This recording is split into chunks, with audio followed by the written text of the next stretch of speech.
on you, ma'am. Right. Good afternoon, and thank you for joining us. Today, we are sharing body-worn camera footage of 2 officer-involved shootings. But today, I want to speak at this moment about December 8th at 4th and Central Avenue. We've reiterated to the public numerous times our new officer-involved shooting protocol, and we appreciate the media for reinforcing that protocol for us. And we are making every effort to be consistent and stay within the procedure. Our goals are to help provide greater transparency and give the community a better understanding of what to expect during these investigations. LMPD's Public Integrity Unit now leads the investigations into officer-involved shootings. LMPD released body-worn camera footage within 10 business days after the shooting. If for some reason we cannot meet the deadline, we will clearly communicate that to the public and the media. We provide updates to the media 30 days after an incident. A copy of the case is turned over to the Commonwealth's Attorney's Office for determination of final disposition. A copy will be provided to Kentucky State Police for a thorough peer review. A copy goes to the Louisville Office of the Inspector General in compliance with our existing Memorandum of Understanding, and I personally supervise these investigations. We owe the affected families a thorough investigation, and we owe a duty to the public to release the video footage while being as respectful to the families as possible. As always, we continue to ask the community to share any relevant information you may have. You are always welcome, and we encourage you to call our anonymous tip line at 502-574-LMPD. Help from our community is always welcome, and we are grateful when people do come forward with information to assist.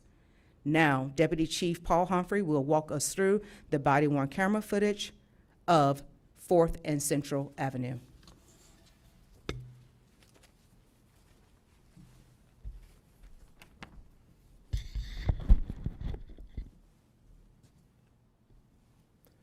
Okay, as Chief said, this is going to be an update on the shooting that occurred on December 8th at 4th and Central Avenue. The initial investigation began in the area of 7th and Berry on the BP lot, where CID detectives, Criminal Investigations Division detectives, were conducting surveillance on the lot looking for a known suspect, where they observed the suspect involved in this situation. He was observed with a handgun going in and out of the store, and he was also observed in what they suspected to be narcotics transactions. They ultimately followed the subject. He was the passenger of a vehicle that was stopped. They followed him to the area of 4th and Central, right next to Churchill Downs, across the street from Wagner's, where CID conducted a traffic stop. Those detectives are in unmarked cars in plain clothes, but they are clearly identifiable as police, as indicated by their vests, which have police markings on them, as well as the lights and sirens which they activated on their vehicles.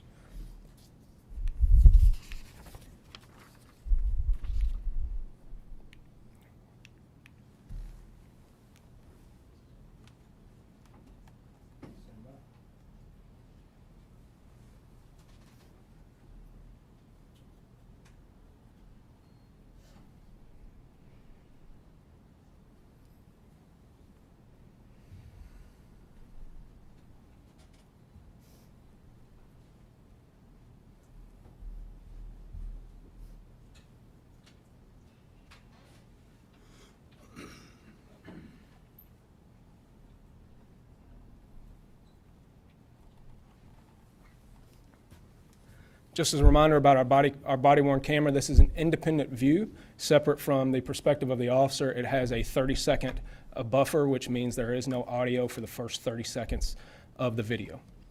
A reminder of our safety priorities. This is one of the models that we use when we make decisions, and this is based on all life is sacred. That's a fundamental value that we have, and then decisions by officers are made on who is placed in imminent danger and who has the ability to control the situation. So we go through victims and hostages who have no control over situations, civilians who might be bystanders in the area that might be in danger, but are not the direct targets of the incident, and then officers and ultimate control lies with the suspect at all times in order to comply with commands of the police. There's only one officer who is directly involved in this incident. This is Sergeant Joshua Arnwan. He was hired in 2016 and promoted to sergeant in August of 2023, so earlier this year during the summer, and he is assigned to the Criminal Interdiction Division. Our suspect in this case is Marvin Smith, a 28-year-old male. He has he is charged with wanton endangerment first of a police officer, receiving stolen property of a firearm, trafficking controlled substances enhanced due to the firearm when he was found to be in possession of methamphetamine, cocaine, fentanyl, as well as charges of fleeing and evading first. Next, what you'll hear is a transmission of the radio of the officers calling off on the foot chase on the radio channel. What is the guy? They're Central with the gun. We got one running next to Churchill down by Wagner. Oh, the fucking guy!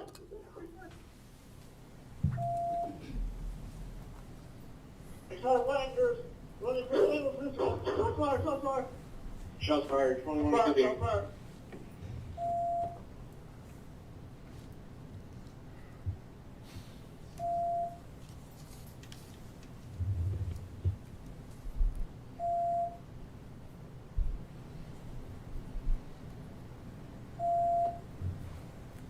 Outside of Wagner's, right across the street from Los Margaritas. Start, UMS code 3. Okay, backside of Wagner's, UMS code 3, 2150. Give me a bag. 1352. Started from cars. We're on 3rd and Central. 3rd and Central behind Wagner's on the east side of Wagner's. We got the gun secure, taking the suspect into custody now. So now here are some still shots from Sergeant Arnwan's body camera video to explain to you what you are going to see. The traffic stop gets initiated where you saw on the map, right there next to Churchill Downs. The subject runs southbound on 4th Street and then runs eastbound next to Wagner's restaurant. You can clearly see and you will hear the officers over 15 times just from Sergeant Arnwan tell the subject to drop the gun. You can see the gun immediately with an extended magazine in the pistol. As he's running past Wagner's, you will see where we slow the video down so you can see the gun in his hand. His weapon has a weapon-mounted light on the end of his pistol.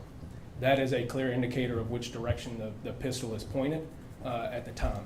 And so what you see in the left is a circle around the gun where it's clearly visible, and then on the right you can see the weapon-mounted light pointed back in the direction of officers who are chasing him. After the suspect is initially shot at, he trips and falls and goes to the ground. At that point, officers tell him to surrender again. They give him multiple commands to not pick up the gun. The suspect picks up the gun again, which you can see in the picture on the left, and then ultimately turns again to point the gun as indicated by the light on the right side with the weapon-mounted light pointed in the direction of Sergeant Arnwan. This is another view from a separate officer's video. This officer did not fire his weapon. There was only one that fired his weapon. But you can see on the left where the suspect picks up the gun and then begins to raise it towards officers. And this is one last view of the suspect pointing the gun in the direction of the officers. At this point, Sergeant Arnwan fires again, striking the suspect. The suspect will get up and run, leaving the gun behind. Officers will catch him just a few yards away, and they will begin to start medical treatment at that point. And this is Sergeant Arnwan's body-worn camera. 10-4, I'm behind him. I'm hot now, but I won't stop until y'all are ready.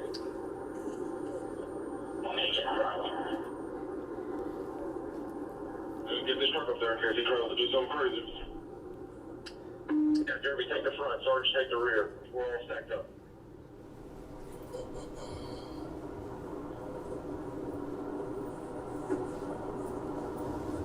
All right, I'll get next to him. We'll do it right here at the light.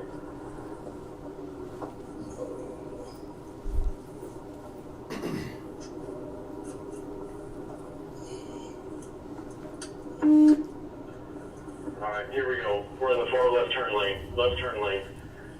Let's wait. Derby, go ahead and do it. Back up. Line it up.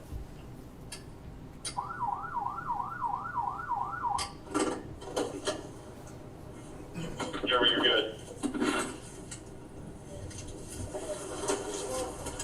Stay in the car! Stay in the car! Don't you drop the gun! Drop the gun! Drop the gun! Drop that fucking gun! Drop the gun! Drop that gun! Drop the gun! Drop the fucking gun! Drop it! Drop it! Drop the gun!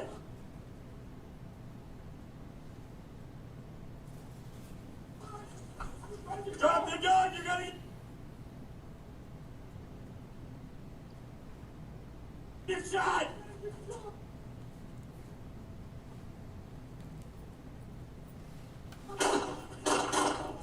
Get on the ground! On the ground! Drop the gun! Drop the gun!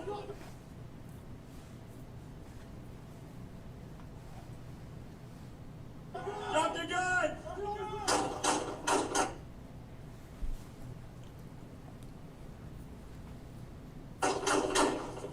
Drop the gun! Drop the gun!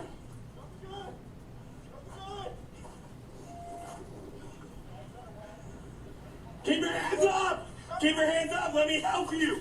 Stop! Stop! Stop! Roll over your stomach. Stop.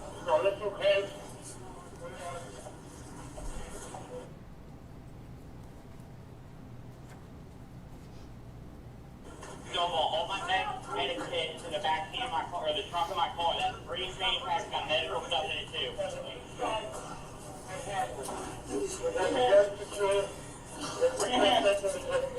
Stop fucking.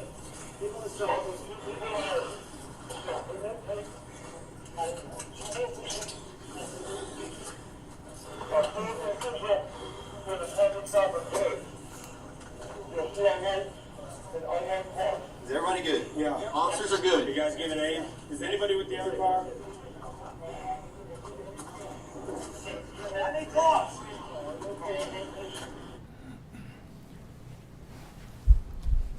So the suspect in this, Marvin Smith, was treated for his injuries at University Hospital and subsequently booked in Metro Corrections on the charges just discussed.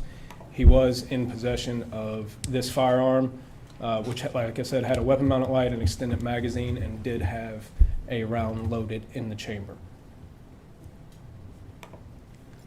And as a reminder, when we are talking about use of force by police officers, these are the standards by which the court has laid out that we use to determine what is reasonableness. That is the severity of the crime at issue, the immediacy of the threat, the level of resistance or flight that the suspect poses either to the public or to the officer. So I think you can see in this incident we're talking about, we obviously have a violent crime problem in Louisville. Detectives have to go out and look for people who are in the commission of crimes. Oftentimes those people are armed and these are dangerous situations. You see the officers made a coordinated attempt to stop this person, gave him multiple commands to drop the gun. Over the course of time, he was given that opportunity, and ultimately this resulted in an officer-involved shooting and his arrest. So we'll take questions at this time. First shot. The timing of Mark Vanderoff, WLKY News. The first shot, was that done because he was pointing a gun directly at the officers, or simply because he had raised it, or like how much was the gun directly pointed at the officer in that case? Okay, specifically not being able to answer the specifics of the officer that he gave in his interviews and his statements about the case, but it is pretty clear that from your question of was the gun pointed all the way at officers, or was it in the process of being raised? I can tell you it was you could see the weapon-mounted light pointed in that direction. I can't tell you exactly if it was pointed right at the officer or in the direction. I can tell you that an officer does not have to wait to be shot at or to be shot in order to protect themselves. Alexis Matthews, also WLKY News. You mentioned that detectives were conducting surveillance at the gas station on a known suspect. That suspect wasn't Marvin's, was it? So the question was the suspect that officers were looking for at the time Marvin Smith? I do not have that answer. I don't know if this was related to the initial investigation or if he was just observed with the gun and what they suspected to be trafficking narcotics at the store.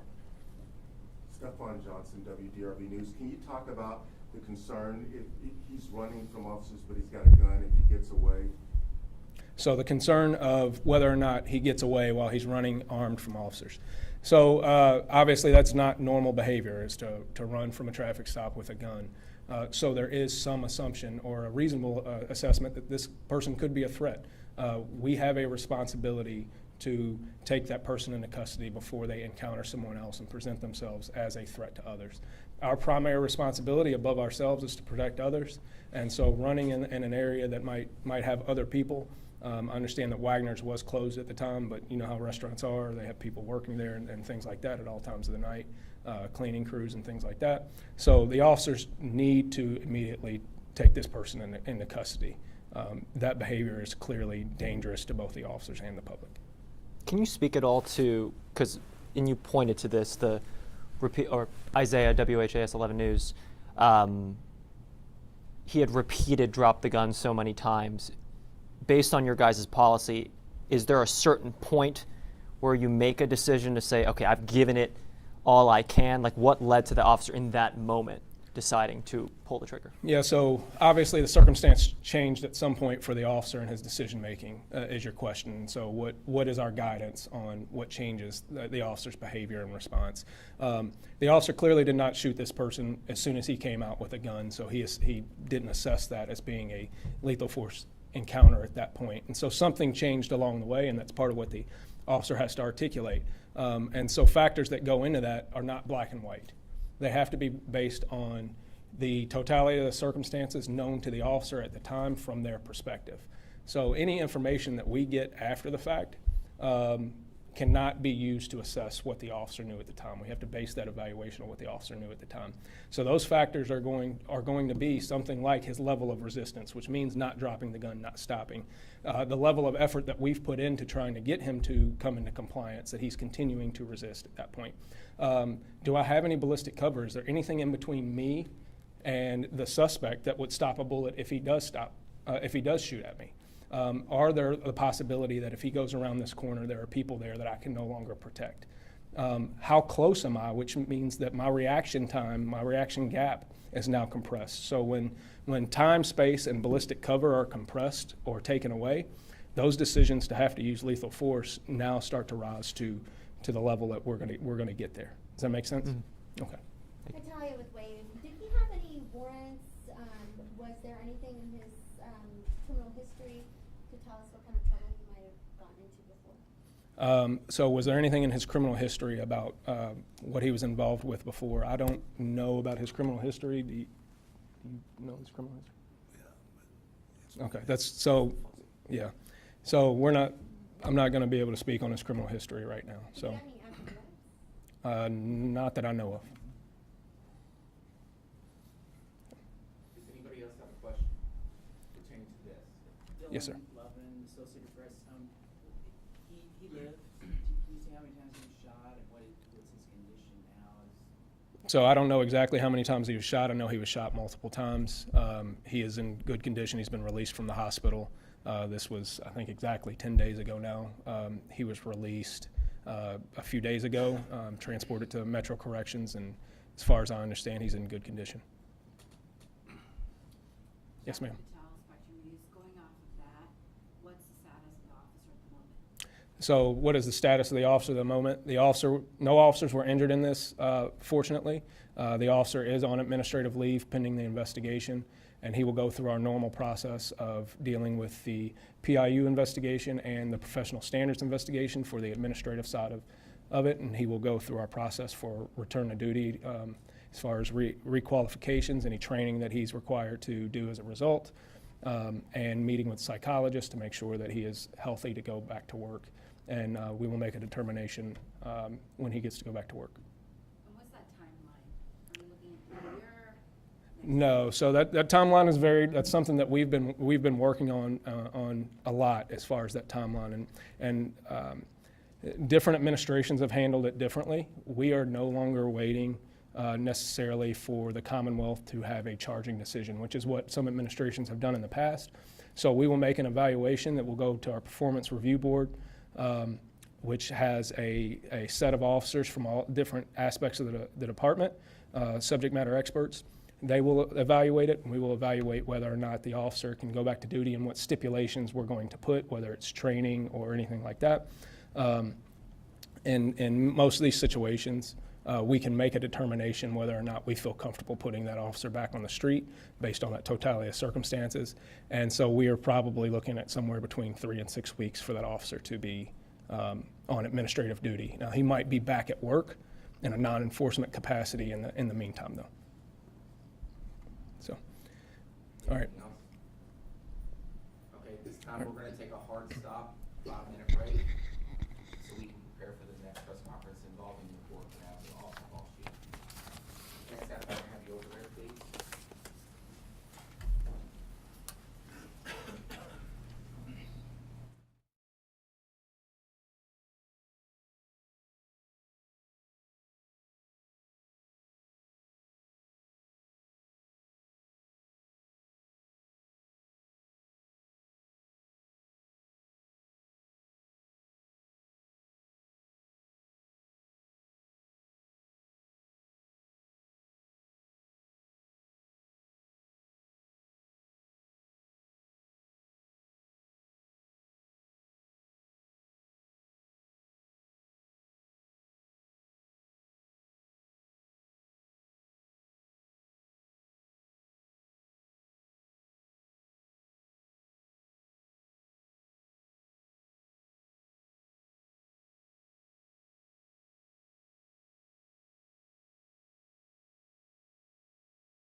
Thank you.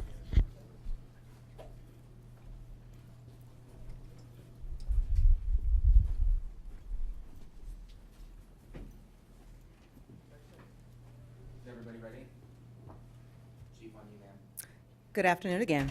Thank you for joining us. Today, we are sharing body-worn camera footage of the incident that occurred on December 14th in the 400 block of North 25th Street, which is involving an officer-involved shooting. We will again reiterate, as we did before, to the public numerous times over and over, and with having these officer-involved shootings, of our new officer-involved shooting protocol. And we are making every effort to be consistent and stay within the procedure. And we are making great strides in making sure we keep our commitment. Our goals are to help provide greater transparency and give the community a better understanding of what to expect during these investigations. LMPD's Public Integrity Unit now leads the investigations into officer-involved shootings. LMPD releases body-worn camera footage within 10 business days after the shooting. If for some reason we cannot meet the deadline, we will clearly communicate that to the public and the media. We provide updates to the media 30 days after an incident. A copy of the case is turned over to the Commonwealth Attorney's Office for determination of final disposition. A copy will be provided to Kentucky State Police for a thorough peer review. A copy goes to the Louisville Office of Inspector General in compliance with our existing Memorandum of Understanding. And I personally oversee these investigations.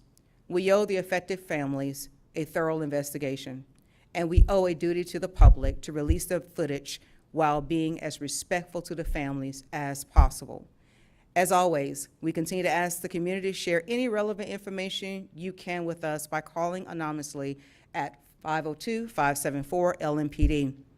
Help from our communities is always welcome, and we are grateful when people do come forward and provide information to assist us. Now, Deputy Chief Paul Humphrey will walk us through the body-worn camera footage of this incident. Thank you.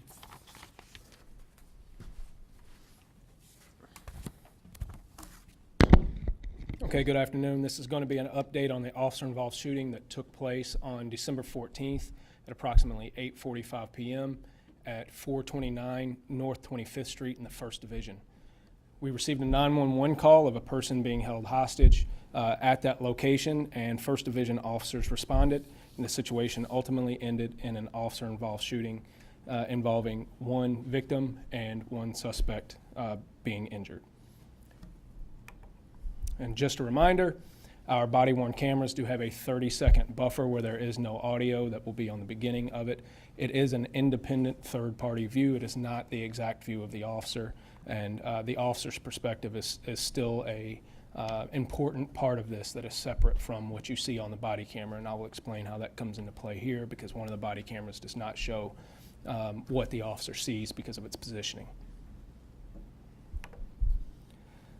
Safety priorities. So I've talked about safety priorities before, and as a reiteration, we start with the values of all life is sacred, and our decisions are based on who is in imminent danger and who has the ability to control the situation. So when we're thinking about a hostage situation, a hostage is a person who has a threat directed towards them and does not have the ability to remove themselves from the situation. That's why it is so important that we prioritize any de-escalation strategies to be to their benefit. Next are any civilians that might be involved, so other people inside the house, people next door, things like that, that we have a duty to protect but might not have the threat directed towards them. And then finally, we take steps to protect ourselves because we have the ability to protect ourselves, but we have a responsibility to victims, hostages, and civilians first.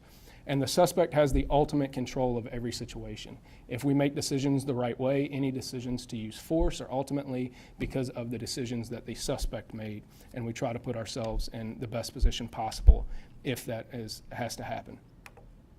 Now, this came in as a 911 call of a hostage with kids in the house. It was not that kids were the hostages, but the female said that her brother had a gun, he had a hostage, and that her kids were also in the house. So when we're talking about hostage situations, we have to define what a hostage is. So this is the definition that our SWAT team uses when talking about hostages, and as is the person free to leave? Are they being held by overt or implied force? And so that would be deadly force or the threat of serious physical injury. That is a severe level of threat that the hostage would be under at that point. And then does the suspect indicate that they can or will have, harm the hostage? And do they have the means by which to harm the hostage? Or can we ascertain if they have the means at that time in a reasonable way? Remembering that officers do not have all the information available to them at the time that we have after the fact, and they have to act based on the situational awareness that they're able to get at the time that they make these decisions. While multiple officers are on scene during this incident, 2 officers did fire their departmentally issued rifles, patrol rifles.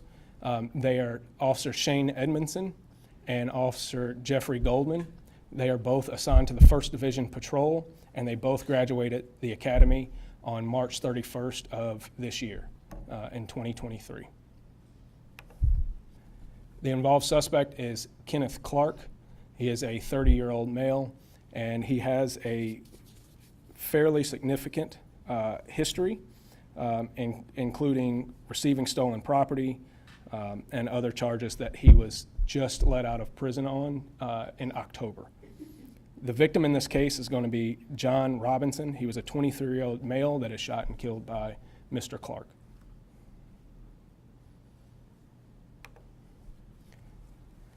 The 911 calls from this, what you're going to hear is you're going to hear what we call a 911 hang-up, which means someone calls 911, and before any pertinent information can be ascertained, they hang up the phone.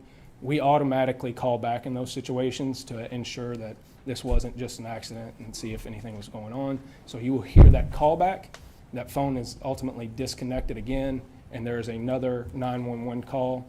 During these calls, you will hear the reporting person say that Mr. Clark is holding a gun to this person and he is refusing to allow them to leave, that he is possibly on drugs, and that there are children in the house.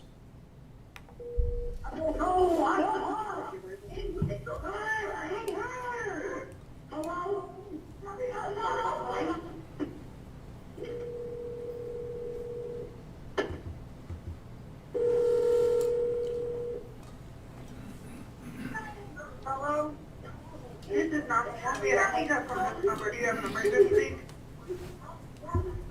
Jess. What's the address? Can you come to my address? 129 North 25th Street. And what's going on? My brother, I think he's getting some drugs. I don't know. I think he's related to something, but he's over here going crazy. He's pointing his gun. No, he has a gun. He's waiting around and my daughter's in the house. Okay. And what's a good callback number for you? Get in the closet. And what's your brother's name? Kenneth Clark.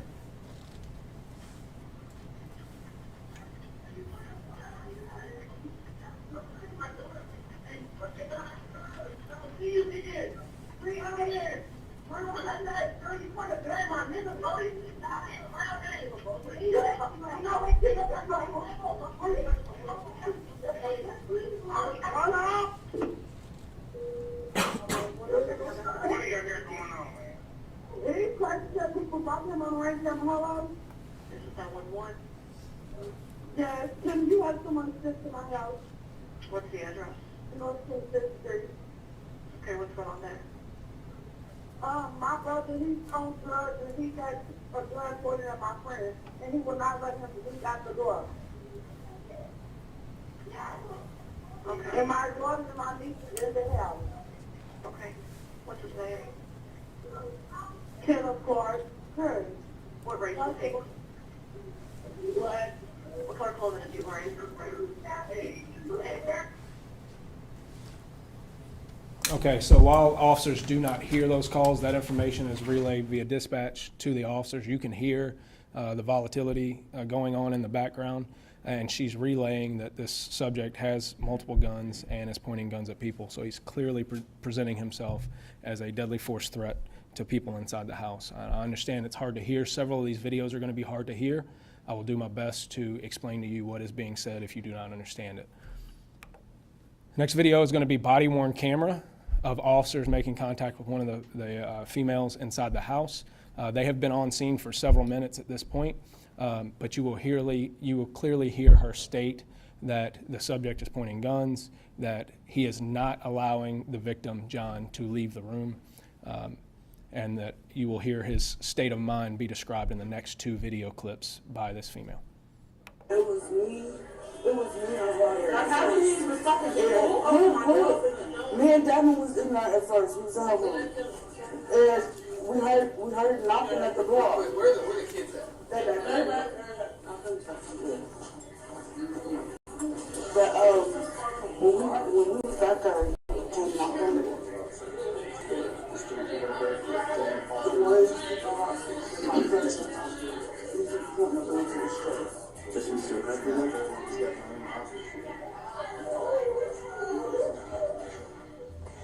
He said he's not gonna let him go.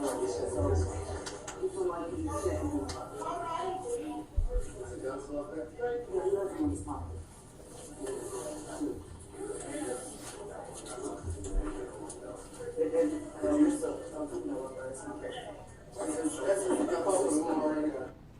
So 3 things that you heard there was that she said that he does still have the guns. She said the guns were in his pocket. That there are 3 people besides for the suspect in the room. So there are 2 male victims as well as a female that is in the room along with the suspect. What's not here but will be on the raw videos is that one of the males steps out and steps back in. You will see him ultimately get released here in just a second. And she also says that the suspect feels like he is being set up. We don't know in what way, but somehow he feels that the victim, John, is the person who is setting him up, and that is what has set him off. So this will be a further description by the female of what's going on in the room. It will cut off at the point where the other male suspect or male victim comes out of the room. Well, it was, like I said, it was me and her at first. He came, and we noticed he was on something. He was on something different. So he just started talking, and he was like, 10 apart. It was like, that he felt like somebody was following him. He said somebody was in the house, but it was just me and her in the house. Just recently, you said something about holding people hostage. At first, he was right here. He wouldn't let him walk out the door. He came again. I guess he's not cool with the dude that he was hanging with, so he felt like he was setting him up. But the dude didn't come here. The dude got dropped off. So, What's his phone number? Hold on, what's he wearing? honestly, I don't know. Like, they called me from downstairs. I went upstairs. They called me from downstairs, and I seen when he was pointing the guns at them. He told me to sit down. I tried to get up. He told me I couldn't get up. Hey, let me see your hands. Let me see your hands. Okay, so what you heard was her saying that he is pointing guns at them and he is not allowing them to leave. You're also starting to get a picture of the irrationality of the male suspect. What you're going to get from the victim that comes out, officers are going to search him, debrief him, and try to get more information in order to gain situational awareness about what exactly is going on. And what he is going to explain is very descriptively say exactly what he's seeing as far as the suspect pointing guns at the victim's head, saying that the suspect is telling them he is willing to die, that if he sees police or encounters police, that he is going to shoot the victim, the suspect, that basically everybody's going out with him. You will start to see the volatility from the room begin to raise before officers have contact with them. Step down, keep coming. Keep coming. You don't want to stop, sir? All right, hey, stop right there and turn around, face the wall, face the wall, face the wall. Bring them back here, bring them back here, bring them back here. Hands, yes, sir, yes, sir. Okay, so they pull that suspect down and they're going to debrief him over in the kitchen to get him out of the way where they can make sure that he's safe while they're talking to him.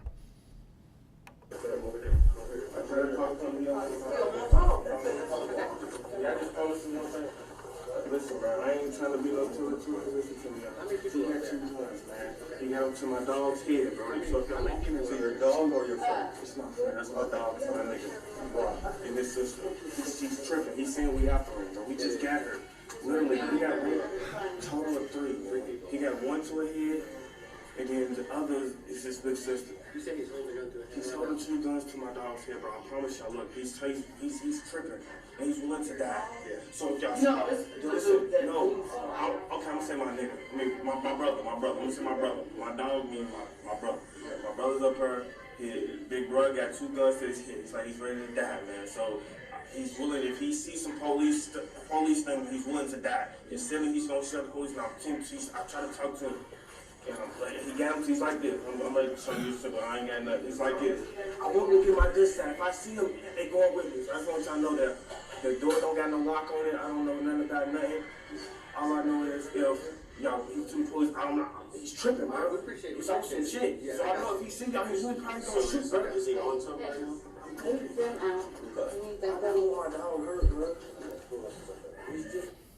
So that victim is not only relaying his interpretation of the suspect's mindset and being willing to die, but actually the suspect's words that he is willing to die and he is willing to shoot at police or the victim. And you have to think when we talk about totality of circumstances, how that contributes to officers' decision-making in this context. Next, officers, again, still trying to get more information, still trying to figure out what exactly is going on, how to make decisions here.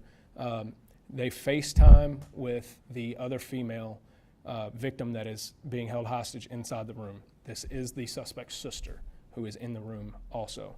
And you will hear the officer describe what he sees on the FaceTime video.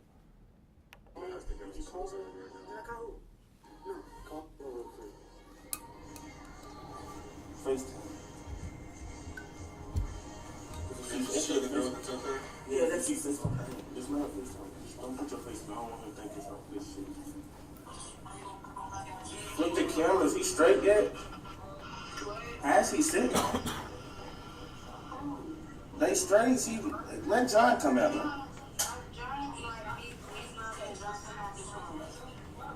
How he looking? Let me see him. That's why he's straight. Why the hell? He's got 2 guns to his head right now, sitting by him.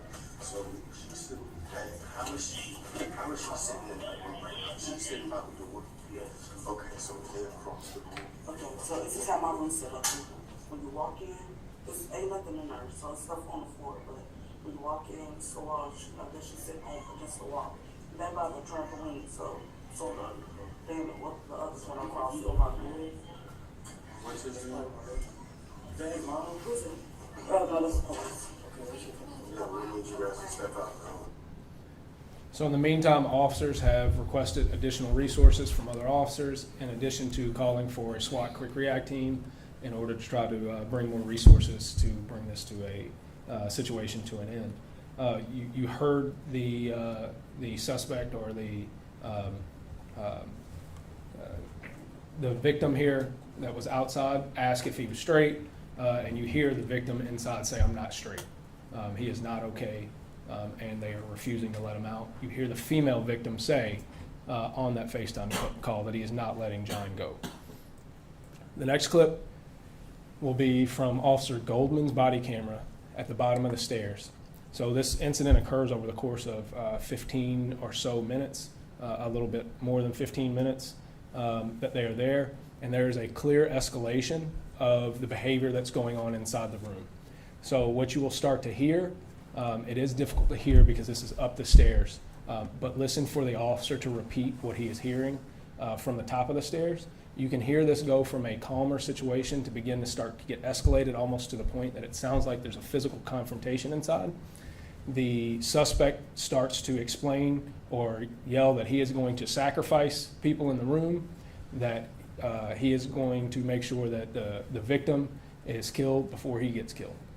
So listen for that. The officer will relay part of that information also.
You hear all this?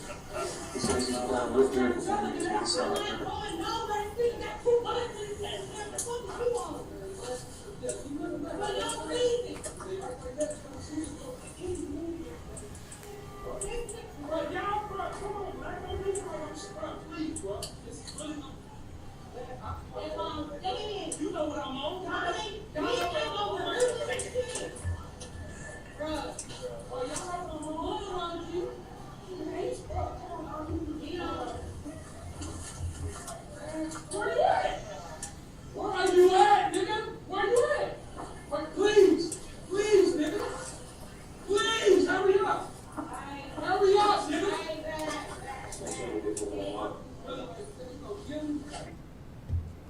So some of the things that you heard in that clip is there was an argument that ensued, something about closing the blinds, that the suspect wanted the blinds closed. What that's telling me is that the suspect is trying to set up the environment to his advantage so that nobody can see in from the outside.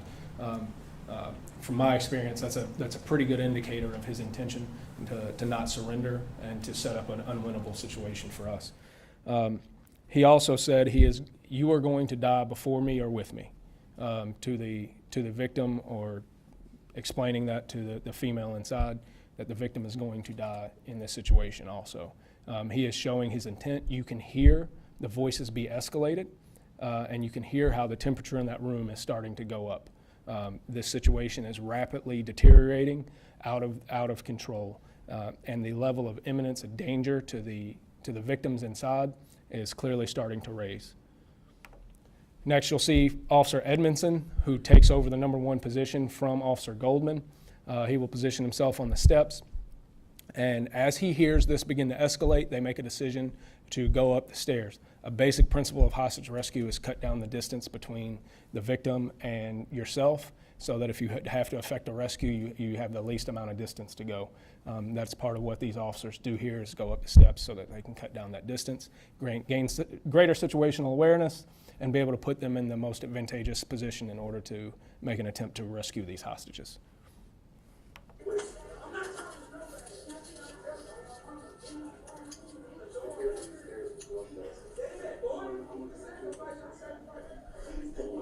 What room are they in?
Okay, so a couple of things that you heard that are important indicators.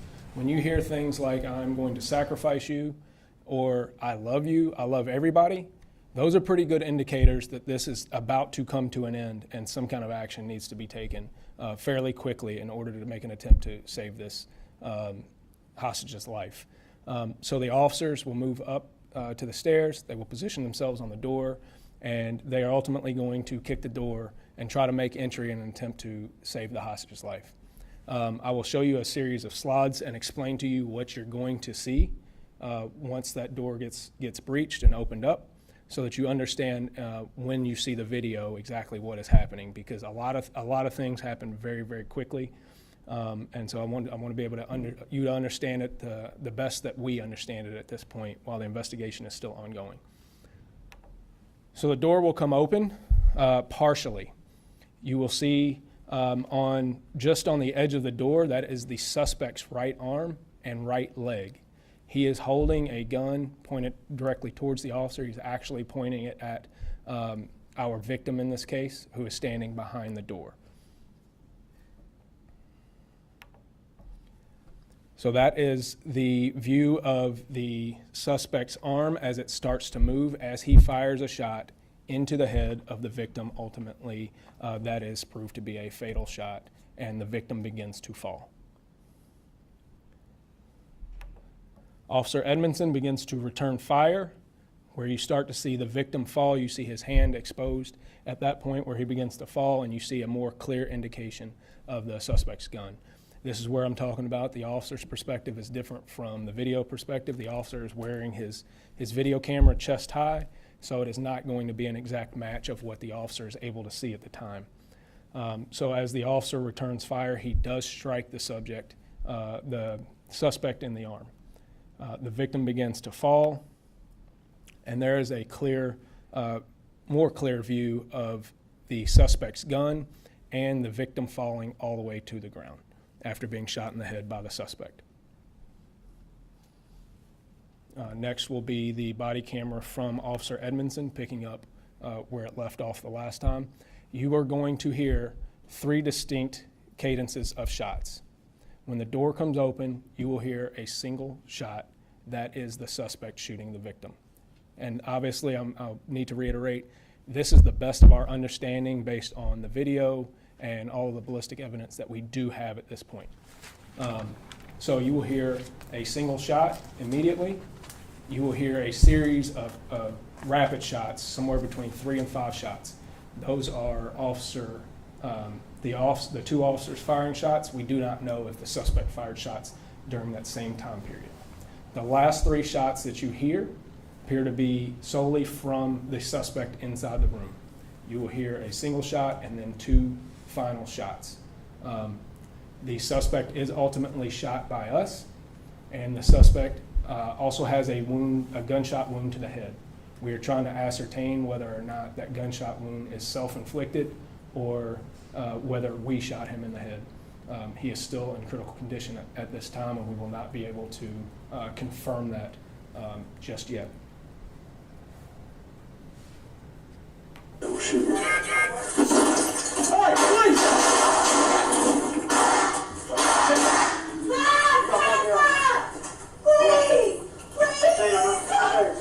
Hey, he's on the left. Hey, stay where you are, stay where you are.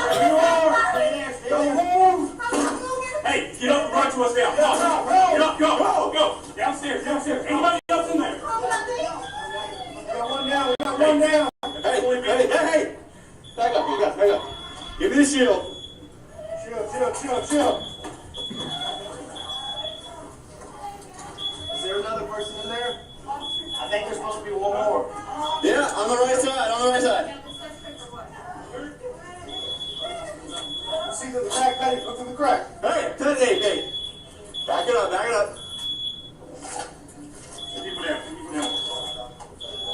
Two people down. Yeah, people down. Suspect shot. EMS go through.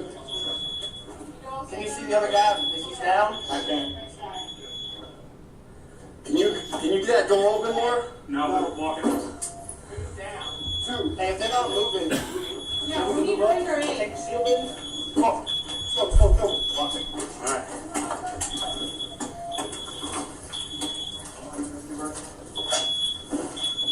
Just get in there.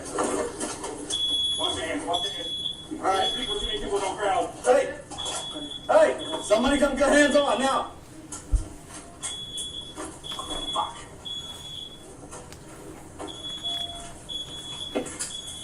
Gun. He's got head injuries. He's gone. He's gone. Almost got him.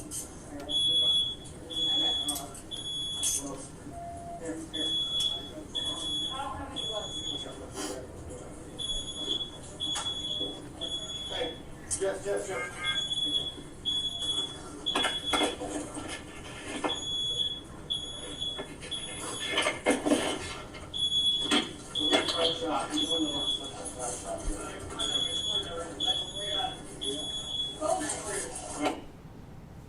So I know that was a lot that happened in a very short period of time. All of that happened in what looks like less than 4 seconds.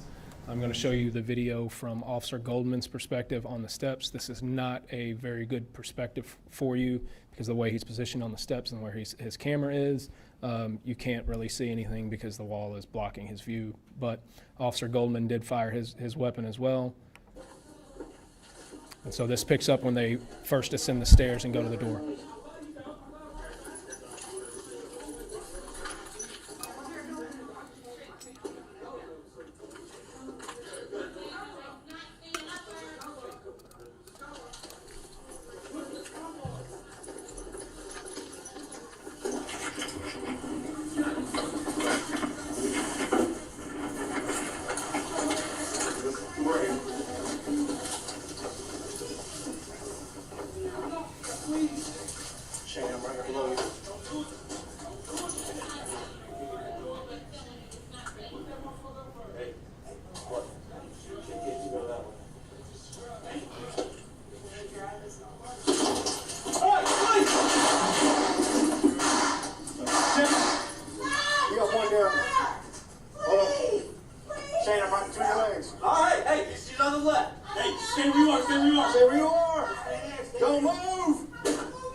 Chill.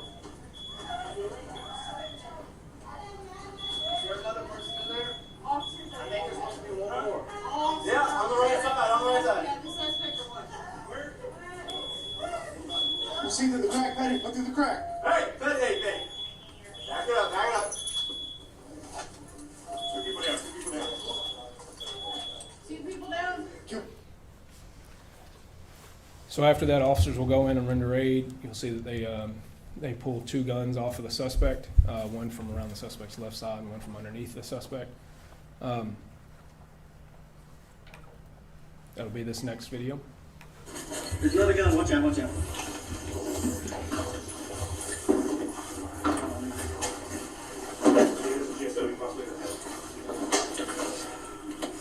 He's got angle breathing.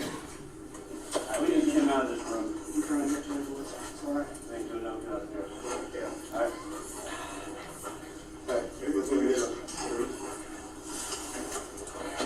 Hey, just grab his legs. Just grab his shoulder. Where do you want to move him? Just out of the screen.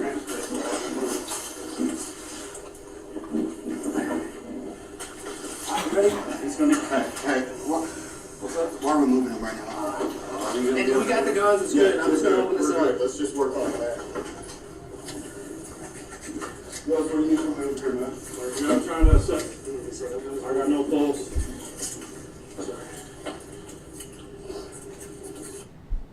So as I said, the suspect was shot by officers, and we are trying to determine whether or not the gunshot wound to his head was inflicted by officers or if it was a self-inflicted gunshot wound.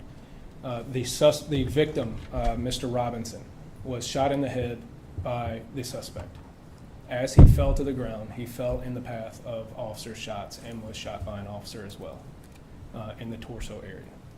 So the sequence of events was the door came open, the suspect shot Mr. Robinson in the head, officers returned fire as the victim fell. He fell to the ground and was struck by one of our rounds after he had already been shot and ultimately killed by the suspect. The next video you will see is the end of Officer Goldman's video exiting the structure out of the house. Doors.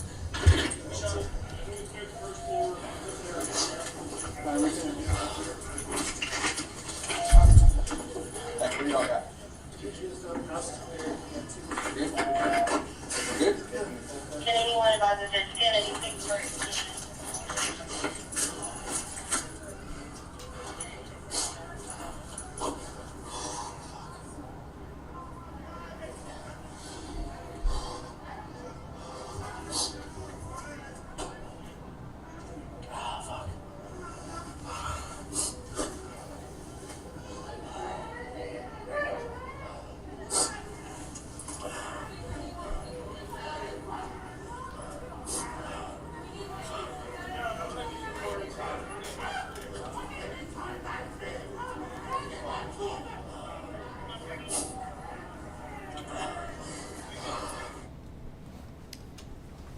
So I show that because it obviously is going to be released as part of the video, but I want you to understand these are life-changing events for officers. They just lost a hostage that they were doing everything they could in their power to rescue, and they were just involved in a shooting where they very easily could have been killed. They made decisions to put themselves at an increased level of risk, so as opposed to waiting outside the door and keeping themselves safe, they decided that they were going to take the risk to themselves in order to try to save that hostage, and to still lose that hostage even when you rescue one. So ultimately in this, we started off with 3 hostages, and we were able to rescue 2 of these hostages, one in the actual deliberate hostage rescue incident. But to lose a hostage is a very, very hard event for an officer, and you can see the toll that these events take on officers. Next is the guns that the suspect had. He was in possession of 2 guns. Ultimately, when the suspect shot, and those last sequence of shots, he shoots at the female victim, and he also shoots a round that goes through the floor and into the kitchen below. So when I talk about our safety priorities and protecting other people, obviously the other people that were in that house were not the direct targets of this violence. However, the officers made a very wise decision early on in this to get everyone out of the house. And clearly by doing that, they made a wise decision. Because anyone that was standing in that kitchen could have been struck by that round. One of the other things that you saw officers do is they brought up a shield. A shield is a de-escalation tool because it gives you some level of protection. However, when you think about that in context of our safety priorities, a shield is a tool that protects us, right? And we are not as high on the priority list as the hostage, which is why you did not see the officers lead with the shield. We are much more capable and effective with 2 hands on our weapons instead of carrying a 35-pound shield and trying to shoot through an occluded viewpoint port that is provided by the shield. So again, officers making sound decisions in accordance with our safety priorities. So bring the tool up, call for more resources, but take the actions that you have to take that are directed towards de-escalating the situation for the benefit of the victims. Again, I keep reiterating both the safety priorities in our decision-making and the Graham factors when it comes to these incidents. This is a perfect incident for you to understand how the totality of circumstances factor into the decision-making and whether or not officers' actions were reasonable. When we're talking about the severity of the crime at issue, you don't get much more severe of a crime than someone pointing 2 guns at someone's head. The only thing more severe is them already pulling the trigger. So when we arrive into this situation, we are already dealing with a very, very severe, volatile situation. The immediacy of the threat cannot be de-emphasized in this situation. Not only do we have the information that we're getting from people who were interacting with the suspect, but we have our first-hand information of how the temperature in the room is changing and escalating, leading these officers to believe that a lethal force encounter between the suspect and the victim was imminent, and that this suspect was going to kill this victim one way or the other, and that they had to take action now in order to have any opportunity to save this victim's life. We look at the level of resistance or flight. Obviously, we don't have flight because he's not trying to get away, but the level of resistance is obviously using 2 human beings in order to prevent officers from taking him into custody. So when officers are hearing things like, if he sees the police, he's going to shoot, I'm going to sacrifice you, those are all factors that go into their decision making. These officers were placed in a very, very tough position. These incidents, obviously, we've shown you numerous officer-involved shootings over the years. I can't recall us having a video of a hostage rescue like this. They don't happen often. These officers were placed in a tense, uncertain, and rapidly evolving situation and had to make very, very difficult decisions in order to attempt to save this victim's life. And like I said before, ultimately, it's a sad day when you lose a hostage. I'm proud that the officers made the decisions the way they did and were able to save one person, and I pray for that the family of the deceased in this, as well as for the officers. You can see that this was a hard day for these officers, and they were doing the best they could. So at this point, we'll open it to questions. Isaiah, WHS 11, looking at all this video from your experience, Is there anything the officers could have done differently to potentially save the life of the hostage that lost their life? Okay, so the question is there anything from my experience that the officers could have done differently to potentially save the life of the hostage? I will tell you, ultimately in all of these situations, there's one person that has control of these situations. That's the suspect. Ultimate say and ultimate control goes to that suspect. So what are the factors that we can control in those things? And I will tell you from my experience, this was an unwinnable situation for those officers. I've had the good fortune to travel the country and the world and train and interact with a lot of SWAT officers that have been in a lot of situations. You are not going to take the most experienced SWAT officer in the world and win that gunfight. That person had set that situation up in a circumstance that we were not given an opportunity to be able to prevent that from happening. What was the turning point? Obviously the voice is being raised, but in that moment, similar to my last question in the previous video, what was the turning point where the officers, the crew said, listen, we got to go in now? Yeah. So what was the turning point that ultimately drove the decision making of the officers to make entry right now? And granted, I'm giving you based on limited information that I have not been privy to the officers' interviews. But when you look at the totality of circumstances, right, as this all adds up, at a certain point, it's going to tip over. And the officers have to make a decision. They have really, there's only 3 decisions you can make at this point, right? They can sit there and do nothing, and wait for the SWAT team to show up, which might be somewhere between 15 minutes, 45 minutes, an hour before we get that level of resources there, right? In the meantime, you're allowing a person who has shown no regard for human life to be in 100% control of whether or not these people live or die. You can go to the door, you can attempt to make contact and start a negotiation with this person, understanding that you cannot predict the reaction that you're going to get from that person. You've already been given information that this person is volatile, he's not in his right state of mind, he has a mental health history, he's just gotten out of prison, and you're getting specific information that if the person sees the police, he is going to kill people, right? So you take a chance there. Are those 2 options both reasonable? I can see where they would be reasonable options, right? These officers chose the 3rd based on that totality, that we have to take a decisive action now, that we feel like that is our best opportunity to take some kind of intervention that's going to save the life of preferably both these hostages, but at least somebody. If I can make an action right now and that person turns their violence towards me, then I've been successful. Unfortunately, that might mean that I get hurt, but I'm willing to take that risk. If that person surrenders or we're able to neutralize that person before they're able to shoot this victim, then we have 100% success. What happens to that suspect is the decision of that suspect. But that, unfortunately, was not what happened in this case, and he chose to shoot the victim in the head before we could take action. Natalia with Wave, 2 questions. Was the headshot fatal? And what is the relationship between the 3 people that were in that room? Okay, the question was the headshot fatal? So he was shot in the brain, which was ultimately going to prove to be a fatal injury.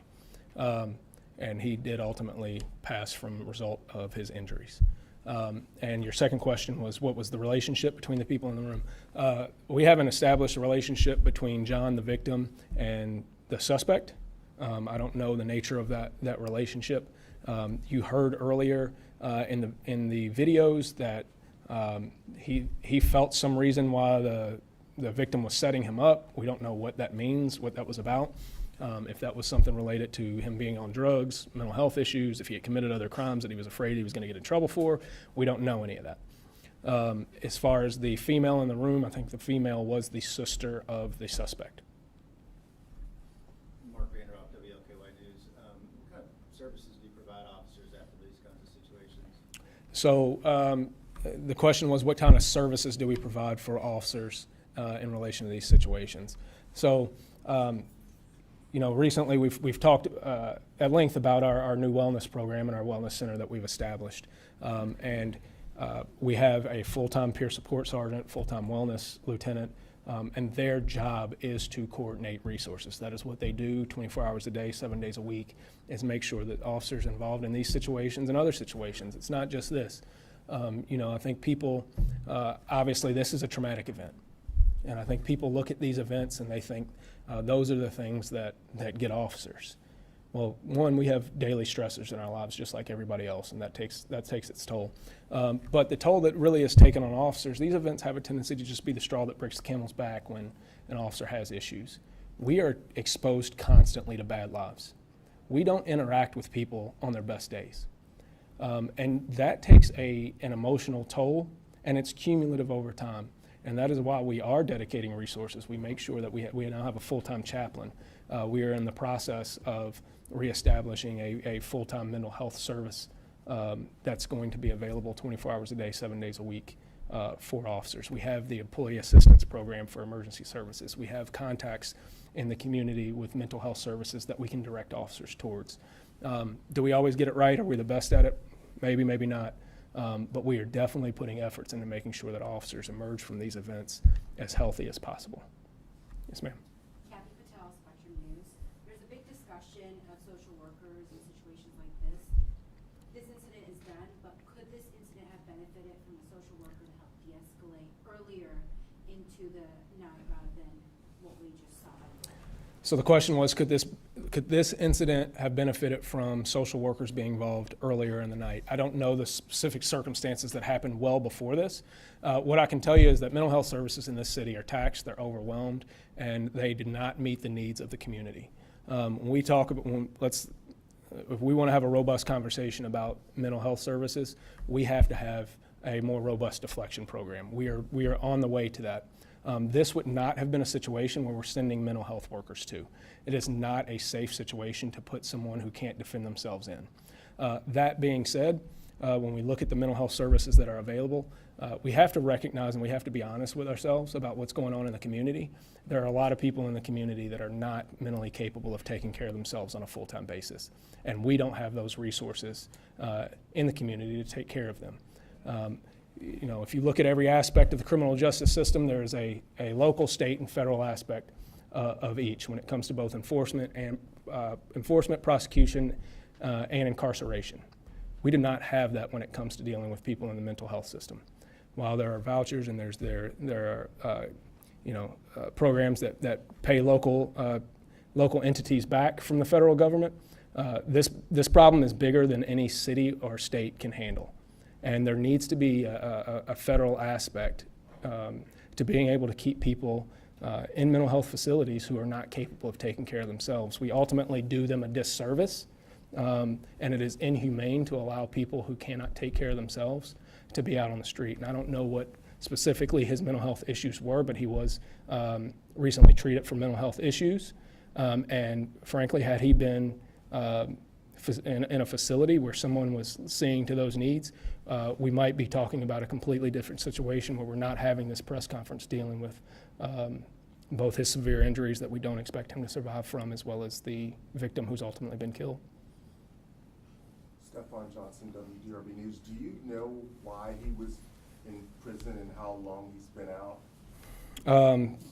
I do have that. We can get you the specifics later. But he had a criminal history of receiving stolen property, and I cannot remember, but he spent time in federal custody. I don't know exactly what for, but over the course since 2012, he's been in and out of prison multiple times and just served a 5-year sentence where he was released in October of this year, October of 2023. Correct me if I'm wrong, you had mentioned that there were 3 hostages in total? Yes. So initially, the male that you saw come out and gave us the information about he's pointing guns at my dog's head. Who is he in relation? I don't know his relation to it. You will see on the raw, and it will take us a minute to get the raw up on this one. So give us a couple of hours after this press conference to get it all up. But you will see on the raw that he actually comes out early and goes back in. And he said he was trying to de-escalate that situation and trying to talk Mr. Clark out of the situation, and ultimately wasn't able to, and was able to leave. So it was him, the suspect's sister, apparently, correct, and then John Robinson. Correct.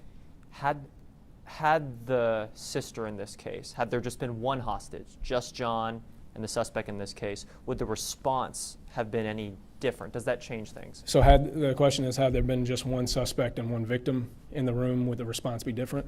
No, it doesn't change the level of threat to an individual. The threat was imminent to one person that needs their life protected, and that's good enough for us. The guns, were they stolen? Do you know who they belong to? I don't know how he obtained the guns. Obviously, he's a convicted felon who should not be in possession of guns. And that's a problem that we keep coming back to. I know you've done stories on this, and the mayor talks ad nauseum about, as well as the chief, about illegal possession of firearms in this community and how devastating it is. It's not every day that we have a firsthand viewing of how damaging those, illegal possession of firearms are. We will eventually try to get to the bottom of that if we can, of where those guns came from and how he obtained them. But right now, I don't have that information. Did you mention this, the suspect's status, what he will be charged with? The suspect, if he survives, will face murder charges, but he is in grave condition at this point. To clarify, you did say the SWAT was on their way, right? Yeah, so SWAT was called. Would that have included a hostage negotiator? Yes, so at that point, I'm not sure exactly what the page that went out was. Officers got on the radio, requested a SWAT QRT, which is kind of a rapid response version of SWAT. And as more information comes in, that gets updated. And in those situations, negotiators would have come out, so it would have been a full SWAT call out like you've seen before in the past. Yep. Is it confirmed for our purposes that the suspect in this case was on some form of drugs, narcotics, something, or is that still hearsay? So we haven't confirmed whether he was on drugs or anything like that at this point, or alcohol. Lily Burris, Community Center for Investigative Reporting. Will there be any type of investigation or process into the officers involved in the shooting? Yeah, so the question was, will there be an investigation process into the officers' involvement in the shooting? Yes, so PIU is conducting the criminal side of the investigation, so they will conduct the vast majority of this to start. They will turn that case over to the Commonwealth about whether or not criminal charges will be brought about on whether it's the officer's account or the suspect's account or anything else that comes up from it. And the case is also being investigated simultaneously by professional standards, which will investigate for any violations of departmental policy, including all of the decision-making as well as the decisions to fire their weapons. And again, it will go to our performance review board that will do a performance evaluation based on subject matter experts. So in that, the performance review board will talk about areas of improvement, needs to change policy, training, equipment, look at supervision. If the officers involved need to have some sort of supplemental training or anything like that. So this will be reviewed in 3 different ways. It'll be reviewed from a criminal aspect, it'll be reviewed from an administrative aspect, as well as from a performance aspect to see what lessons we can learn, as we want to make sure that similar events like this, there are always lessons to be learned, always ways to improve, and that's one of the things that I'm proudest of the department, is that over the course of the last few years, we've really put an emphasis on not letting any of these events go by without somehow improving ourselves based on them. So even when officers perform well, we want to know, did you perform well because your training, equipment, and supervision and policy led you to perform well, or was it because you were exceptional? And if you perform poorly, what changes, what is the source of that, and what do we need to do as a result? Do you have the numbers on how many events like this occurred this year and how many investigations are still active? I believe this is our 9th. This is our 10th officer-involved shooting this year. Do you know how many of those investigations and officer-involved shootings are active? We can get you those numbers after on how many are still active. Let's do a couple more, please. Before this wraps up, can you give us a status update on the officers involved in Slushygate? So we've already we've dealt with Slushygate before, and we are in the process of putting all of that information, all of the videos, all of the disciplinary documents on our website. But the chief will be available at another time. That's not what this press conference is for, to give more information about that at a later date. But it obviously reopens a lot of old wounds. People are watching these videos today. They're watching them right now. Do you have anything that you want to say to people who are watching these videos tonight or tomorrow? So it's absolutely understandable that we get that opens old wounds, and And look, that is a dark moment in our history, and the chief will be available to talk about that. We're trying to focus on this incident right now, understanding that you have to ask those questions, but we are going to put out all of that information on our transparency page, and we will have comments related to that incident at another time. Can I ask about SWAT specifically? 15 minutes after they were on scene, it looks like. What's the typical SWAT response? Here, I'll answer this question. Just to get in the So mind of so what is the when typical when is SWAT called in a domestic situation? So in this situation, they actually called SWAT very quickly. This happened within 15 minutes. It was about halfway into this that they called for SWAT. Obviously, you're talking about at night. Some of these SWAT officers are on duty, some of them aren't. So whatever time it takes for them to travel there, I think we actually did have 2 SWAT officers that got there within a few minutes after the shooting occurred. But a full SWAT call out, it takes time to get all of those resources. You're talking about somewhere between 15 and 35 people between SWAT and H&T that we have to get from home to that location. Thank you. I appreciate it. Thank you all.